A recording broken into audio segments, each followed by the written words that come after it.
Baiklah, selamat pagi semuanya. Ya, hari ini kita bertemu lagi di sesi yang terakhir ya. Jadi sesi perkuliahan kita yang terakhir, pertemuan ke-14. Pada sesi ini kita akan berbicara dua topik ya, seperti sesi sebelumnya ya. Jadi setiap sesi kita bicara dua topik. Nah, untuk sesi ini kita akan berbicara tentang yang pertama adalah Pancasila dan pemberantasan korupsi. Yang kedua, Pancasila dan keberagaman di Indonesia. Baiklah, mari kita mulai sesi yang pertama ya, atau topik yang pertama, yaitu tentang Pancasila dan pemberantasan korupsi. Nah, hal ini akhir-akhir ini sempat menjadi ajang perdebatan di berbagai media, baik itu media cetak, elektronik maupun media sosial. Bagaimana nasib dari pemberantasan korupsi di Indonesia, khususnya ketika ya, sekarang kewenangan KPK ada kecenderungan dikurangi dengan adanya Dewan Pengawas KPK. Nah, akan tapi sebenarnya kalau kita lihat lebih jauh ya, apa sebenarnya tujuan dari pemberantasan korupsi? Itu yang harus kita pahami. Kalau kita berbicara tentang perspektif Pancasila, di sini sebenarnya pemberantasan korupsi di Indonesia pada dasarnya bertujuan untuk mewujudkan masyarakat yang berkeadilan sosial sesuai dengan sila kelima. Jadi pemberantasan korupsi ini merupakan alat dan proses untuk menuju ke sila kelima. Itu yang harus dipahami. Dan untuk itu, ya, semua tindakan korupsi itu benar-benar harus dibasmi. Dan yang paling penting lagi adalah bagaimana kekayaan negara yang telah dikorupsi oleh para koruptor itu bisa dikembalikan pada negara dan kemudian bisa dipergunakan sebesar-besarnya untuk mewujudkan keadilan sosial bagi seluruh rakyat Indonesia. Mari kita lihat apakah tindakan korupsi merupakan tindakan yang bertentangan dengan nilai Pancasila. Kalau kita berbicara sila pertama atau ketuhanan yang Maha Esa, di sana kan kita berbicara bagaimana ajaran-ajaran keagamaan di Indonesia. Boleh dikata seluruh ajaran agama di Indonesia tidak ada satupun yang mendukung tindakan korupsi. Semuanya, semua ajaran agama pasti melarang tindakan mencuri hak milik orang lain. Nah, korupsi ini merupakan tindakan mencuri uang negara yang berasal dari berbagai pajak yang dibayarkan oleh rakyat kepada negara. Dan seharusnya pajak itu bisa dimanfaatkan oleh negara untuk membangun infrastruktur, ya, membangun hal-hal yang berguna untuk seluruh Indonesia, dari mulai jalan, ya, dari mulai pasar, ya. Harusnya itu bisa dipergunakan sebesar-besarnya untuk kemakmuran rakyat Indonesia. Seharusnya pajak ini bisa dipergunakan untuk kepentingan rakyat, seperti pemberian subsidi pada sektor-sektor yang bersinggungan langsung dengan rakyat, yaitu seperti pendidikan, kesehatan, bahan pokok, dan lain-lain. Harusnya pajak yang dibayarkan oleh rakyat bisa diberikan kembali kepada rakyat melalui berbagai subsidi. Kalau kita coba berkaca ya pada negara-negara di Eropa misalnya, seperti misalnya Inggris, di sana ada council tax namanya, atau pajak yang dibayarkan setiap tahunnya ya, oleh orang yang yang memiliki penghasilan ya, atau yang bekerja. Nah, setiap orang itu memiliki council tax yang berbeda-beda, tergantung dari penghasilannya seberapa, tergantung dari bagaimana bentuk dan jenis rumahnya. Kalau perumahan yang mewah, ya, otomatis council tax-nya itu lebih besar. Atau kalau orang yang memiliki gaji yang besar, maka pajaknya juga besar. Dan itu disubsidikan untuk kepentingan rakyat, untuk sektor pendidikan, untuk kesehatan. Kalau di sana kan kesehatan dan pendidikan, ya, kesehatan gratis, pendidikan sampai menengah atas masih gratis.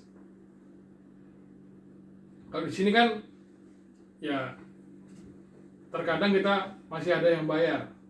Nah, harusnya pajak yang dibayarkan oleh rakyat bisa dimanfaatkan untuk kepentingan rakyat, seperti pemberian subsidi pada sektor-sektor yang bersinggungan dengan kehidupan rakyat, seperti pendidikan, kesehatan, bahan pokok, dan lain-lain.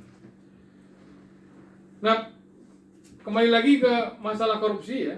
Jadi pencurian uang negara yang dilakukan oleh seorang koruptor, ya, sangat bertentangan dengan berbagai ajaran agama dan juga bertentangan dengan nilai kemanusiaan. Karena ketika dia mencuri, ya, otomatis banyak nasib manusia lainnya yang dirampas oleh dia, yang disengsarakan oleh dia, oleh si koruptor itu. Ketika dia mencuri uang negara sekian triliun yang harusnya untuk subsidi rakyat, akhirnya uang pencuriannya ini, ya, otomatis harus ditutup oleh rakyat dengan peningkatan pajak misalnya. Ya, otomatis itu sama saja dengan melanggar moralitas kemanusiaan atau nilai kemanusiaan. Dan hal ini juga bisa merusak persatuan bangsa, khususnya ketika terjadi ketimpangan dalam pembangunan misalnya. Harusnya kan pembangunan infrastruktur itu harus merata dari Sabang sampai Merauke. Nah, kalau misalnya ada uang untuk membangun itu yang dikorupsi, otomatis terjadi ketimpangan. Otomatis negara akan memberikan prioritas pada wilayah-wilayah yang strategis misalnya. Sementara bagaimana dengan wilayah yang terpencil? Otomatis akan dikesampingkan terlebih dahulu karena dana yang minim. Saat ini kan dengan kondisi wabah corona seperti sekarang ini, kita bisa lihat negara Indonesia cukup kewalahan sekarang. Mengapa kemudian pemerintah memilih PSBB bukan lockdown? Karena kalau lockdown atau karantina wilayah, pemerintah harus menjamin kebutuhan rakyat, kebutuhan bulanannya sesuai dengan UMR per kepala. Tapi kalau PSBB, pemerintah diperbolehkan hanya memberikan bansos misalnya, atau mungkin BLT sebesar 600.000. Nah, pemerintah sendiri sempat mengakui, ya, mengapa tidak memilih lockdown? Karena keuangan negara sedang tidak baik. Ya, bisa jadi ini juga dikarenakan adanya uang hasil korupsi yang belum dikembalikan pada negara. Nah, untuk itulah kita bersama-sama, pemerintah dan rakyat Indonesia, harus bersama-sama memberantas korupsi ini, supaya, ya, Indonesia, negara dan bangsa Indonesia bisa mewujudkan sila kelima, yaitu keadilan sosial bagi seluruh rakyat Indonesia. Baik, kita lanjutkan topik yang kedua, yaitu terkait Pancasila dan keberagaman di Indonesia. Nah, pada pertemuan atau sesi sebelumnya kita sudah berbicara tentang kebebasan beragama. Ini mungkin kurang lebih hampir sama. Tapi ini tidak hanya berbicara tentang agama, tapi juga berbicara bagaimana keberagaman yang kita miliki sebagai bangsa Indonesia. Bangsa Indonesia adalah bangsa yang terdiri dari berbagai macam suku, agama, ras, etnis, bahasa, budaya. Nah, inilah yang seharusnya, ya, menjadi dasar dari persatuan kita, sehingga tidak boleh ada konflik atas nama suku, agama, dan ras. Karena kita memang semboyannya adalah Bhinneka Tunggal Ika. Persatuan kita bukanlah persatuan karena homogen, bukanlah persatuan karena homogenitas, tapi adalah karena heterogenitas. Kita mungkin hampir sama dengan Amerika Serikat, ya. Amerika Serikat kan ada prinsip unity in diversity.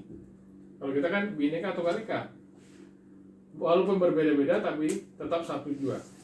Nah, pada era reformasi, ya, pasca 32 tahun berada di bawah rezim diktator Orde Baru, ketika keran-keran demokrasi dibuka, yang terjadi adalah munculnya politik identitas.